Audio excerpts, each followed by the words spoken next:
tarde a todos. Boa tarde, Roberto. Moi boa tarde, Juan Fuentes, porque sí que tes lío hoxe. Hai moito lío, Hai cousas, Podo dicir unha cousa do que dixecho ao principio de todas as vacas? Sí. Que as vacas cagan e o dono non limpa as bostas. E que a vaca tamén, unha opinión miña, A vaca sabes que cagan e cagan. Sí, listo, sí. Está.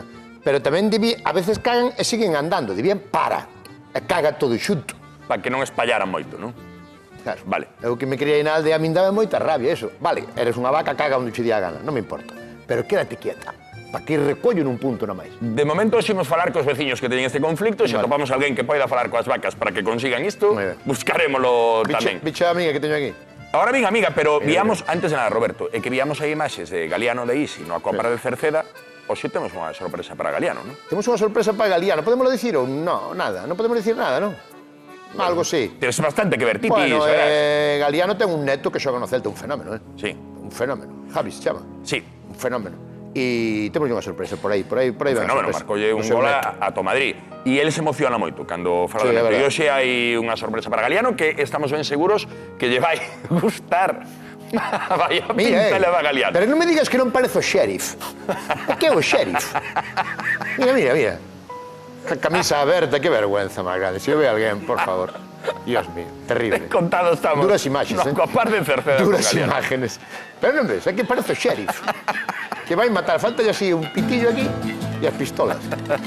Non o ve claro. Estaba buscando cal o tobogán máis alto que é do que se vai ter que tirar hoxe Galiano e Isi tamén. E agora sí que faz cunha curuxa na mano. Sí, teño unha curuxa, Catalina se chama, esta curuxa tan bonita que vedes. Mirade que cousa tan bonita, Catalina. Dixen ben, non chamase Catalina? Sí, Que tal? Catalina. Están aquí Evaristo Más, perdona que non me acordo o teu nome. Moncha. É Más Moncha. Evaristo ten un búho real espectacular, Increíble. precioso, que parece que é moi maior e ten uns meses, creo. 3 meses.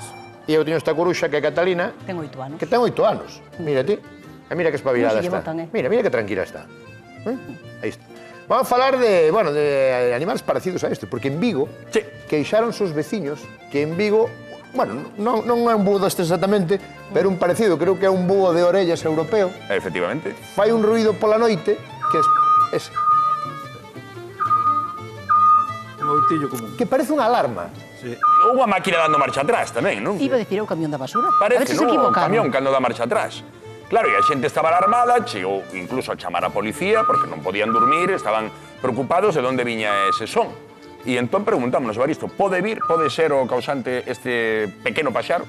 Sí, a ver, seguramente sea un outillo común que emite ese tipo de sonido de noite, ben ou cando están en celo, ou para darlle información ás crías, cando lle quere dar de comer, e sí que é verdad, porque eu teño os escoitados na natureza, fan un pitido tal cual, como unha alarma. moi tal que se che mete nos oídos. Xa. A ver, non sei se tan escandaloso como para que a xente non poida dormir de noite, Bueno. pero bueno, seguramente pois se está en algunha parede de algún edificio, é onde suelen criar no monte, evidentemente, pero bueno, ás veces desplázanse á ciudad e poida ser que alguén lle moleste. E os que temos nós agora mesmo aquí emiten algún son ou non? Pero Sí. moi No, a ver, Suave. a Sí. lechuza común, cando está en celo, e no mes de decembro, xaneiro, pois emite un silbido, pero bueno, non para... E os búhos reales alulan, fan Claro. pero bueno, Eu quedei alucinado. Sabes canto tempo ten a curuxa que tes na man? 8 anos, creo que me dixo, non? sí, 8 anos. 8 anos. E sabes sí. canto tempo ten o moucho? Moi pouquiño, creo. 3 meses. 3 meses. Pero enorme. Con Claro, pero vai medrar moito máis, o búho. Un pouquiño máis vai crecer, teñe que salir os penachos. Parar máquinas. Parar máquinas, un momento que me está cagando a coruxa. Cagou moi líquido, Cerca, mío, non? cerca. Está ben, Sí, non está pero ben. bueno, É dos eso é nervios. normal, Está nerviosa. o ter animales... Pero que lle pedías ás vacas, que o Eso. fixeron no sitio. Sí. Agora non te queixes. Está aquí. Aí, a ver. Catalina, fai o favor de non cagar, que estamos na televisión, que van a pensar de nós. Vale? Tú tranquila, tú relaja.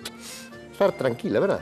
É moi Son cariño, animais sí. moi tranquilos, ou que? Sí, a ver, Sí. son aves, as nocturnas sobre todo, criámolas á man, a maioría xa nacen en incubadoras, entón criámolas desde, por exemplo, esta levámola criando desde que ten 20 días de vida. Xa.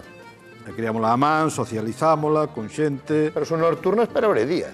Sí, pero bueno, a ver, ese é outro tema que hai cas nocturnas, que ás veces a xente non está, pero son nocturnas, de día Xa, non ven, e claro. tal, a ver, No, eso no. é un mito. Vale. As aves nocturnas ven perfectamente Perfectamente. de día voan de día e cazan de día, Inmanexas, sobre todo en época de cría, porque necesitan máis comida, teñen que salir. Porque lle gusta cazar máis de noite. Que bonito, Porque Hai preso están... os ollos que ten, o mocho a mocho, non? No, sois. E como se fija? Como se fija nas Pois o cousas? que dicía, de noite elas prefieren cazar, por qué? Porque teñen mellor visión que as súas presas e teñen menos depredadores que os poidan De atacar a noite, eles. claro. Por eso pero eso non quere dicir que de día non poidan No. voar nin cazar. Eso é como a Juan Fuentes, que tamén é nocturno, pero está aquí de día Sí, perfectamente traballando e non pasa nada. Sí, hombre, sí, claro. Dáseme mellor a noite, pero hai que adaptarse. Adáptase. Perfectamente. Vamos a falar dunha pomba do avión ou que? A que Eso é liou buena, nun voo en Wisconsin. Vistes eso? Sí, Sí. vimos. Colouse unha pomba dentro dun avión, non entendemos como puido coarse, pero xerou un alboroto importante. Vaya Non sei lío. se fixo ben este home como a capturou, non? Sí, bueno, millor que a captura así que camán, porque sempre a... Pero ti si tes que viaxar en avión con estes bichos, con estes animais, Teñen que ir á bodega, non poden ir arriba contigo, non? Poden ir. Ai, sí. Un páxaro ou dous podes levar. Unha Sempre xaula, claro, cando lle pobre. comuniques á agencia que ibas a levar, porque de feito hai xente que ven de Canarias a Península a buscar aves destas. Vale. Ou ao revés. E van lévanse de contigo aquí no para- avión, na cabina, Un ave ou dúas, se o declaras, podela levar contigo. Evidentemente ten que ir no seu transportín ou no seu caixón. Como se fora un gato ou Efectivamente, ou un can. Un can pequeno, sí. Sin problema. Tal cual. O Pois se que liou, Levaron un susto aí no avión, Sí, claro. Porque, claro, algún dixo, entrou de fora. Entrou de fora, non me Vai gusta. Alberto, vai Alberto. O Cerrar as normal é que portas. entrara de Normal. fora, non creo que nadie levara unha Bueno, xa, paloma pero non aí. en movimento, non o Sí, mellor. claro, Claro, entrou cando estaban en terra, o mellor. normal. Sí. Pois, Evaristo Moncho, moitísimas grazas por axudarnos un pouco a entender o que pode estar a pasar con estes veciños de Vigo que, pois, xa saben, ese moucho de orellas europeo, pois non lle deixa dormir, dende logo son as preciosidades, estas aves que temos aquí, pero esta tarde, ollo que si, houvese pouca cousa, Roberto, esta tarde temos un reto culinario para os máis comellóns.